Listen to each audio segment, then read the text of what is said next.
안녕하십니까.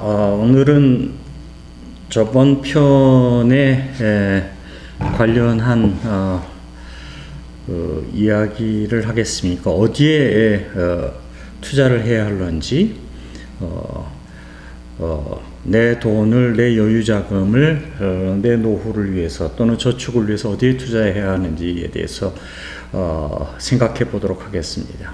그리고 또 하나, 한국의 노후 준비가 OECD 국가 중에 최하위예요. 왜 최하위일까? 그 원인에 대해서도 같이 살펴보겠습니다. 그러니까 그 최하위인 원인을 보면은 내가 어디에 투자를 하면 안 되는지가 거기서 나타납니다. 그래서 그거를 일종의 여기서는 레슨런이라고 하는데, 그런 교훈을 오늘은 한번 생각해 보도록 하겠습니다. 제가 이제 한국에 살면서 이민을 오게 된 계기가 노후가 준비가 안 돼서 왔다고 그랬죠. 한국에서 30년 직장 생활을 충실히 했는데도 노후 준비가 되지 않아서 캐나다로 이민을 오게 된 원인 중에 하나입니다라고 얘기를 했는데, 자, 오늘은 25년간 회사를 충실히 다녔는데 왜 노후 준비가 되지 않았을까라는 것에 대해서 한번 생각을 하겠습니다. 이게 본인의 잘못인지 아니면 누구의 잘못인지를 살펴보고, 그러면 지금부터 어떻게 해야 하는가를 살펴보겠습니다. 캐나다와 한국의 복지 제도가 상당히 비슷해요. 뭐 좀 차이가 있긴 하지만 한국의 국민연금을 한 25년 정도 들면은 국민연금이 나오죠. 이때 보면은 국민연금을 본인이 내는 돈이 50%, 회사가 부담하는 돈이 50%가 됩니다. 그리고 이것은 이제 세제 혜택을 줘요. 한국에는 그게 이제 비슷한 게 있는데, 한국에는 CPP라고 그래가지고 100% 부담을 하는 게 아니라 내가 소득액을 신고를 하면 소득액의 일정 부분을 그 연금 형태로 적립을 좀 합니다. 그래서 이때는 본인 부담이 100%, 뭐 올해는 59,000불입니다. 그 59,000불에서 일정한 CPP 금액을 캐나다 정부가 가져가는데, 그 액수는 많지는 않아요. 59,000불이라 하더라도. 그러니까 여기서는 100% 본인 부담을 하고 그것에 대해서도 면세를 하니까 어떻게 보면은 한국의 국민연금하고 유사하지요. 한국의 국민연금을 물론 본인들이 더 많이 내긴 하지만 캐나다는 적게 내지만 그런 어떤 CPP라고 하는 것이 한국의 국민연금과 비슷합니다. 그 다음에 한국에 지금 퇴직연금이 있지요. 내 퇴직금을 금융기관, 은행이나 투자회사에 맡겨서 하는 게 있는데, 이것은 100% 퇴직연금은 회사에서 대주죠. 퇴직금이니까. 그래서 이거는 퇴직연금도 세금은 그때 내지 않지만 나중에 퇴직연금을 받을 때 이제 과세를 하게 되니까 상당히 그것도 비슷합니다. 그러니까 비과세니까. 그러니까 캐나다에서는 이 비슷한 게 뭐가 있냐면 RRSP라는 게 있어요. Registered Retirement Saving Plan이라는 게 있는데, 이게 이제 본인이 50%를 내면 회사에서 50%를 대주고, 이 액수에 대해서는 면세를 해주는.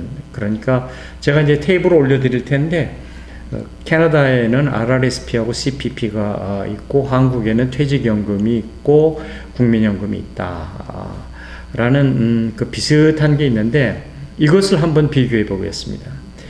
일반 회사, 캐나다에서 25년을 다니고 RRSP를 충분히 내면은, 그러니까 맥시멈, 들 수 있는 한 맥시멈을 면세 혜택 범위 내에서 내면은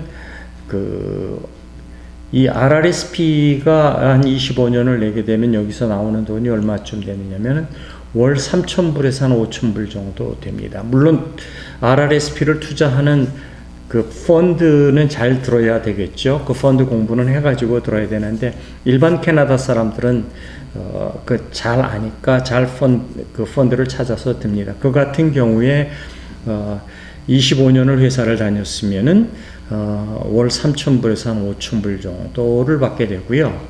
그 다음에 아까 얘기한 그 캐나다 펜션, 캐나다 연금하고 이제 캐나다는 정부에서 또 하나 주는 게 있는데 OAS라고 한국말로 하면 노령연금이라고 합니다. 이 두 가지를 주는데 이 두 가지를 대충 합치면은 한 2,800불 됩니다. 그래서 캐나다에서는 노후 은퇴를 25년 회사를 착실히 다니고 은퇴를 하게 되면은 월 한 8,000불에서 10,000불 정도의 수입을 받아요. 그럼 거기서 또 세금을 한 20-30% 띄워도 살아가는데 노후가 전혀 문제가 없습니다. 그러니까 제가 지금 얘기하는 건 캐나다에서 회사 생활을 25년을 하고 60세가 되면은 세전 8,000불에서 한 10,000불, 1,500불 정도를 받습니다.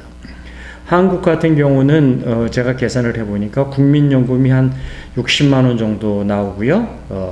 퇴직연금이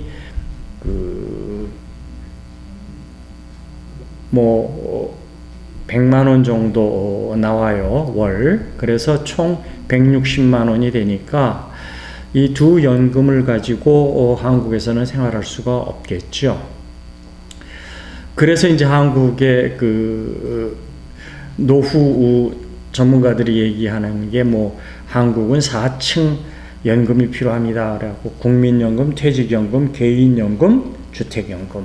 그러니까 캐나다는 캐나다에서 주는 퇴직연금과 그 캐나다 정부 연금만 들면은 25년을 하면은 노후를 여유롭게 살 수 있는데 한국은 그렇지 못하다라는 거죠. 이 네 가지를 들어야 된다는 얘기가 돼요. 그러면 그 원인이 어디에 있을까요? 캐나다는 두 가지, 회사 다닐 때 착실히 하면 되는데 한국은 그게 안 된다라는 얘기. 그 한국에 보면은 OECD 제가 얘기한 국가 중에서 노인 빈곤율이 40.4%입니다. 작년 기준으로. 그 다음에 80세 이상 넘어가면 현재 극단적인 노인 빈곤율이 55%예요. OECD는 15%인데. 근데 이 극단적 노인 빈곤율이 65세를 넘어가면 급격히 한국은 극단적 노인 빈곤율이 증가한다고 합니다. 그러니까 여기서 지금 얘기하는 것은 한국은 노후 준비가 상당히 어렵다라는 얘기를 제가 하고 있어요. 그래서 제가 이제 사진을 올려드릴 텐데 전 세계의 탑입니다. 한국, 미국, 일본, 영국, 프랑스 이렇게 나와 있는데 한국이 제일 노후 준비가 안 돼 있어요. 그래서 사진을 2장 올려줄 텐데 극단적 노인 빈곤율이 얼마냐면 아까는 40.4%였다는데 극단적 노인 빈곤율은 39.7%라고 합니다. 자, 같은 상태로 거의 같은 상태로 한국에서 여러분들이 세이빙을 하고 노후를 위한 세이빙을 하고 캐나다도 하는데 캐나다는 두 가지만 가지면 충분히 노후가 준비가 되는데 한국은 안 된다. 전 재산을 다 걸어야 된다. 개인이 저축한 돈도 다 걸어야 되고 주택까지 걸어야 노후 생활을 할 수 있다. 이게 왜일까요? 캐나다는 왜 그게 그 두 가지만 해도 노후 준비가 될까요? 제가 이제 며칠 전에 한국 방송을 한번 봤는데 거기 미래에셋 상무가 나와가지고 투자연금과 노후 준비 질문에 대해서 답하는 거를 보고 제가 거기에 댓글을 달았어요. 참 한심하다고. 왜 제가 한심하다고 거기다가 댓글을 달았냐면은 미래에셋 상무가 그 방송에 나와서 얘기를 할 때 먼저 사과부터 해야 돼요. 왜냐고요? 한국이 2023년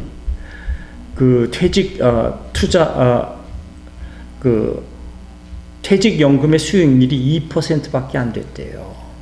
그리고 수수료는 42개 전체 금융사가 퇴직연금으로 그 운영해서 금융사가 받은 수수료는 얼마냐? 자그마치 1조 1천억 원을 받았어요. 42개 전체 금융사가. 그래 놓고 퇴직연금에 대한 그 투자 수익률은 2%.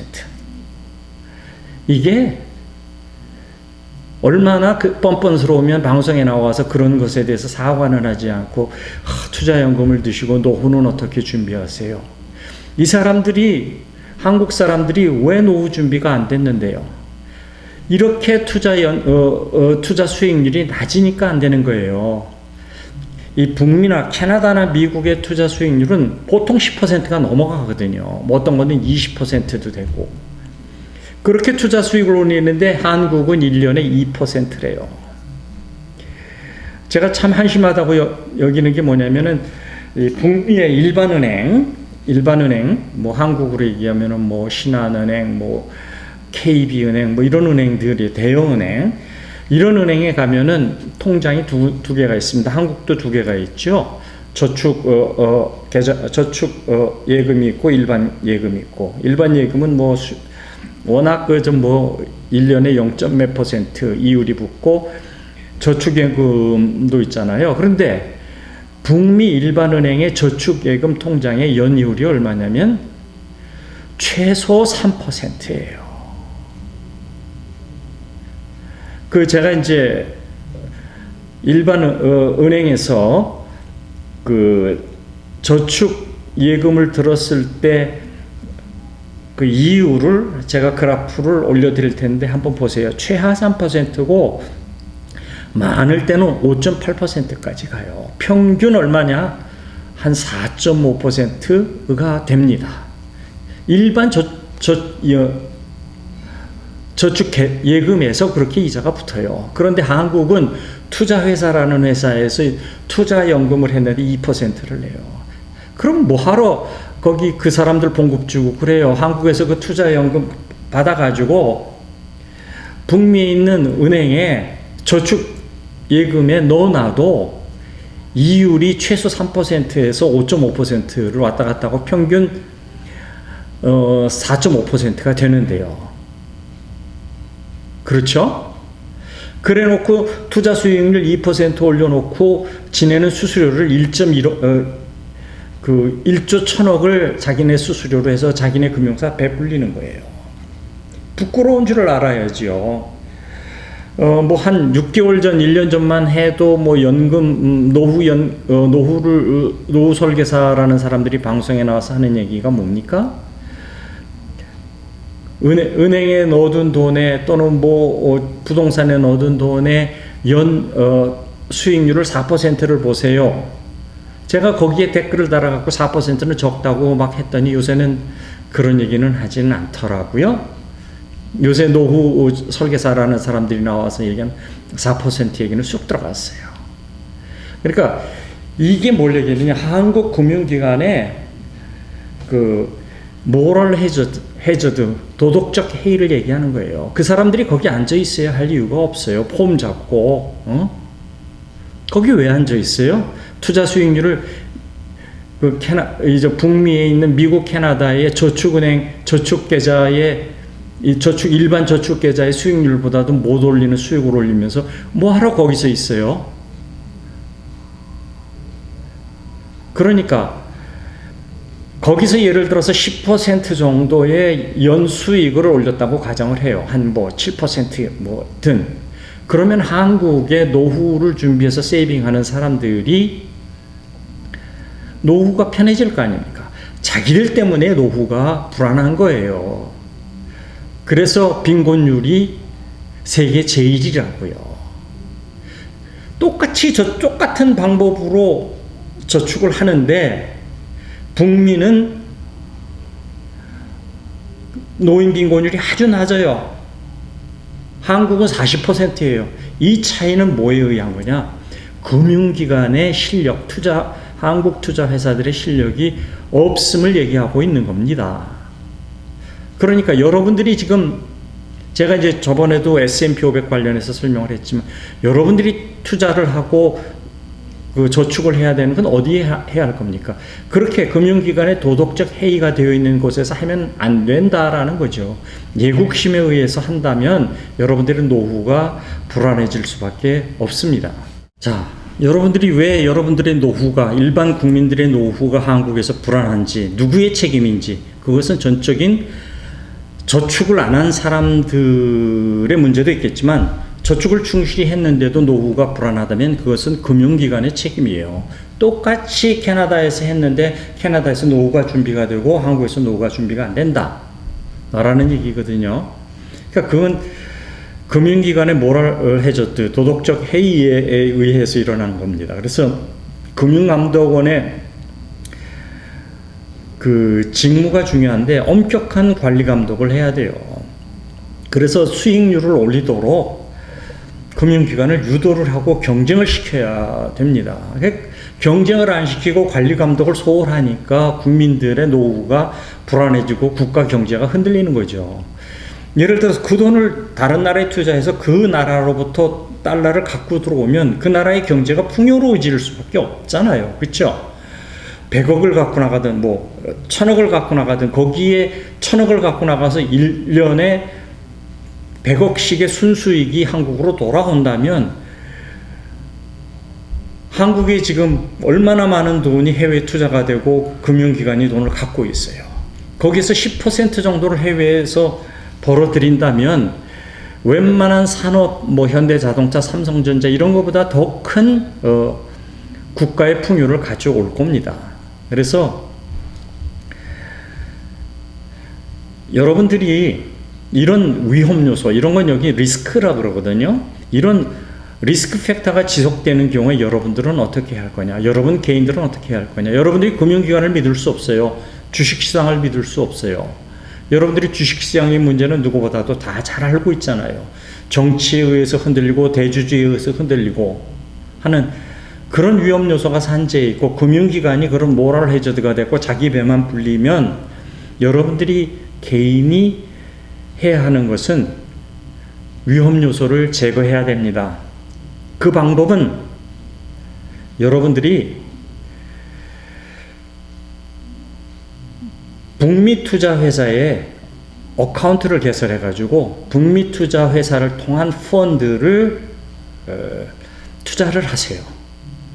꼬박꼬박 퇴직연금도 한국에 들지 말고 퇴직연금을 중간에 정산을 하든 빼든 이래 가지고 미국, 캐나다의 그 일반 은행에 가도 이런 펀드 투자를 많이 합니다. 투자 회사에 어카운트를 개설해서 글로 하세요. 한번 여러분들이 그걸 열고 나면 한국에서 돈이 어느 정도 이체는 계속 가능하니까 이체를 하든 중간에 갖고 나오든 여기에 투자를 해놓으면 일단 환율에 문제가 없어요. 한국의 지금 환율이 어제 US 달러에 1 US 달러에 1,400원 넘어갔다 그랬죠. 그렇죠? 그런 환율의 위험이 없다고요. 그 얘기는 뭐냐?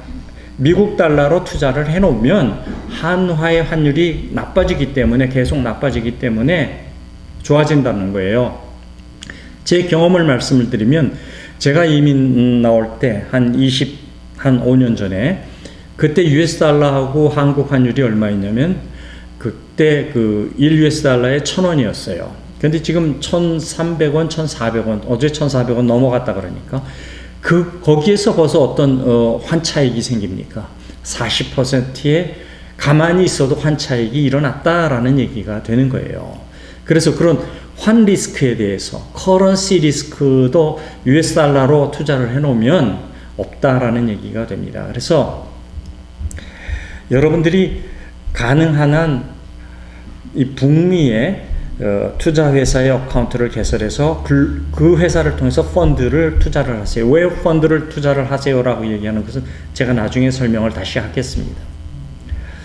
그 다음에 펀드에 투자를 했는데 그게 매일매일 체크를 할 수 있거든요. 그 펀드 투자한 결과가 얼마 늘었는지 얼마 줄었는지 보고 어느 6개월이면 6개월, 1년이면 1년을 보고 투자 성과가 좋으면 계속하고 계속 장기적으로 하고 나쁘면 공부를 해서 다른 펀드 종목으로 그 온라인에서 여러분 스스로가 바꿀 수 있어요. 영어가 그렇게 필요하잖아요. 꼭 전화하지 않아도 그 여러분들이 갖고 있는 어카운트 상에서 여러분들이 종목을 바꿀 수가 있어요. 그리고 그 어카운트에 들어가 보면 펀드의 그 종류별로 투자 보고서가 10년간 투자 보고서가 다 있습니다. 그러니까 그걸 쫙 여러분들이 숙지하시고 바꾸면 돼요. 그냥 수수료도 없어요. 그냥 쉽게 본인이 바꾸면은 됩니다. 투자 성과가 나쁘면 펀드를 교체하고 그 온라인 어카운트에서 쉽게 바꿀 수가 있다라는 것을 제가 여러분들한테 말씀드리고요. 그 다음에 한국은행하고 북미 투자회사나 북미 그 은행하고는 외환 계좌가 개설이 돼서 어카운트로 온라인으로 연결이 되니까 그러면은 두려워하지 않으셔도 됩니다. 그 다음에 이 계좌를 통해서 여러분이 투자금을 다 빼내가지 않는 한 장기적으로 투자가 가능하고 예를 들어서 요즘은 이제 그 시스템이 발달돼서 제가 이제 1억을 넣었잖아요. 예를 들어서 1억을 넣었는데 1,000만 원을 또 빼야 돼. 그러면은 그분이 온라인 어카운트에 들어가서 요새는 그 로봇 채팅창을 통해서 그 온라인 어카운트에서 채팅창을 통해서 직접 통화하지 않고 채팅창을 통해서 여러분들이 문자를 주고받으면 그게 여러분 어카운트로 바로 2, 3일 내에 송금이 돼서 갑니다. 거꾸로 한국 통장에서도 들어가고요. 그러니까 직접 통화할 필요가 없어요. 그 온라인 어카운트에 들어가서 온라인 어카운트에서 채팅창이 있는데 그 채팅창을 통해서 하면은 바로 상담을 하고 그 문자로 그게 상담이 되니까 상담을 할 수가 있습니다.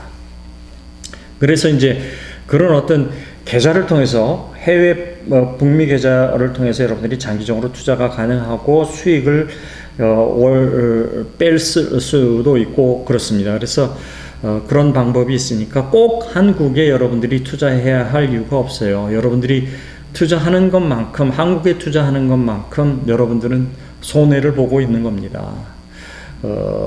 참 제가 이제 한국에 그 유튜브나 이렇게 방송에 나와서 상담하는 그 금융기관의 고위직들 보면은 참 한심하더라고요. 그렇게 뻔뻔스러울 수가 없어요. 그래서 여러분들이 그렇게 그런 사람들한테 여러분들한테 노후를 맡기지 마세요.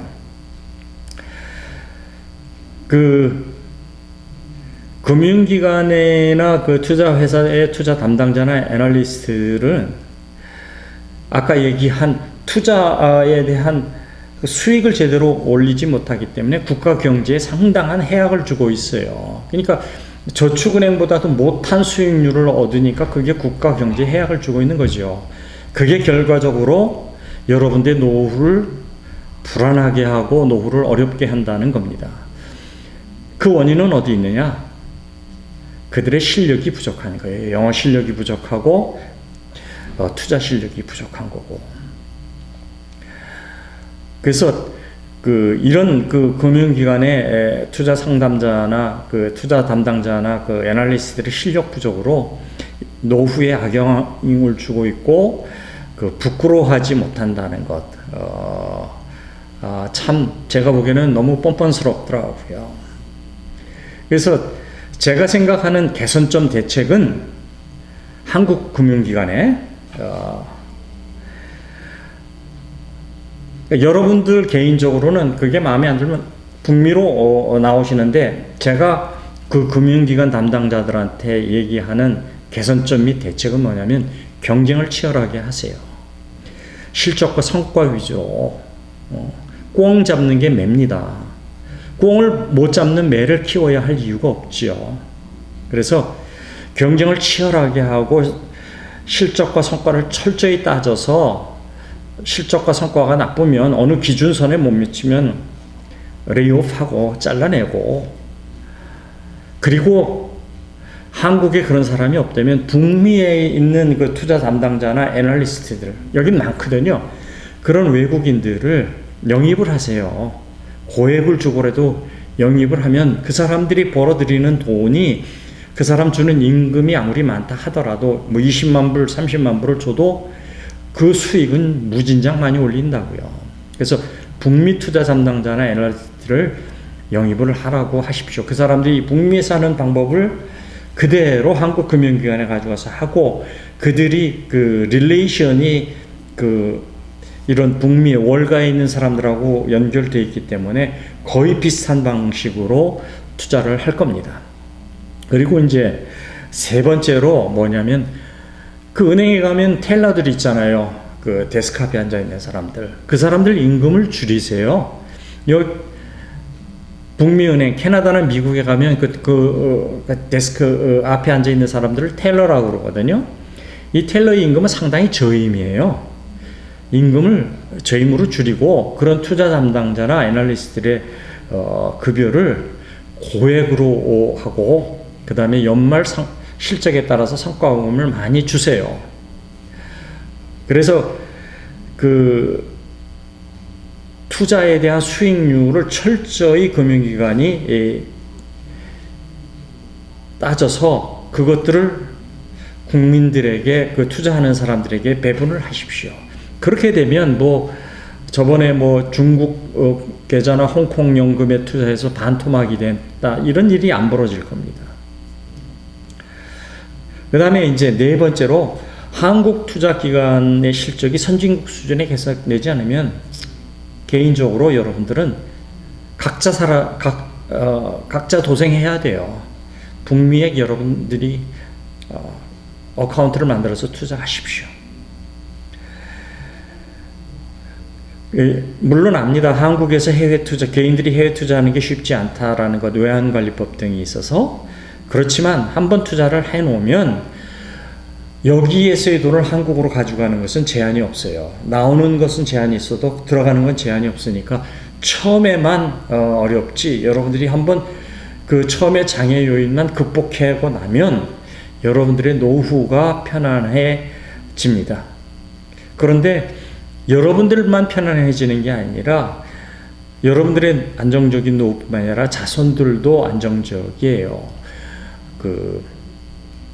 RRSP 중에는 제가 이제 락인이 있고 언락이 있다고 했는데, 이 락인을 들게 되면은, 락인은 1년에 내가 찾을 수 있는 수익률을 은퇴 후에 찾을 수 있는 돈이 7.84%예요, 연리. 그러니까 7.84%를 12개월로 나눠서 받을 수 있는데, 이게 수익이 얼마가 붙냐면 연 10에서 15%가 붙어요. 그러니까 나는 7.84%만 빼니까 돈이 어떻게 돼요? 계속 늘지요. 그 얘기는 뭡니까? 내 평생에 다 쓰지 못한다라는 얘기예요. 그럼 그걸 자식한테 물려주고, 그 자식이 또 자식한테 물려주고, 그거는 다 한 번에 찾질 못하는 거거든요. 영원히 마르지 않는 샘물이 되는 그런 시스템도 락인이라는 시스템이 있으니까 여러분의 후손까지도 상당히 긍정적으로 안정이 됩니다. 자, 오늘 새벽에 여기 미국 대통령 선거의 결과가 나왔어요.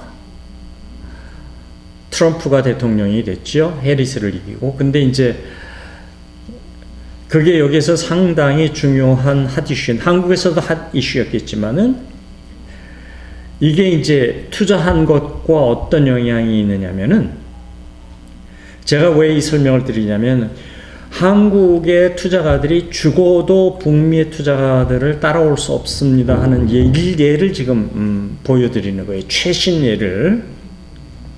제가 이제 최근 제 투자 수익금의 변동을 여러분들 화면에 올려드릴 건데 한번 보세요.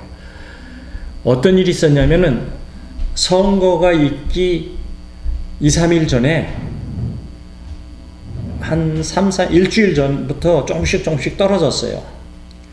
쭉 떨어지다가, 그러니까 어제가 투표 날이었잖아요.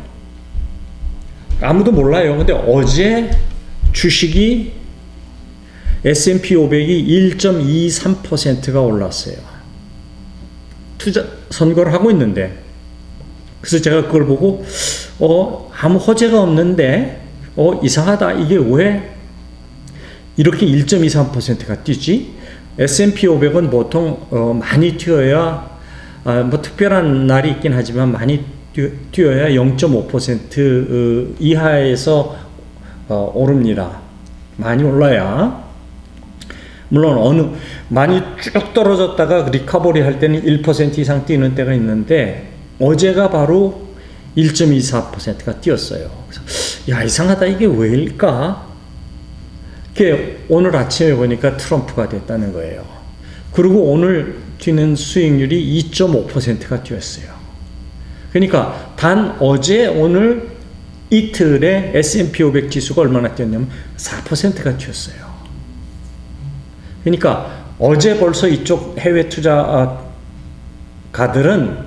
트럼프가 될 것을 알고, 방송은 그렇게 얘기했지만 알고 어제 주식이 그렇게 급등한 거예요.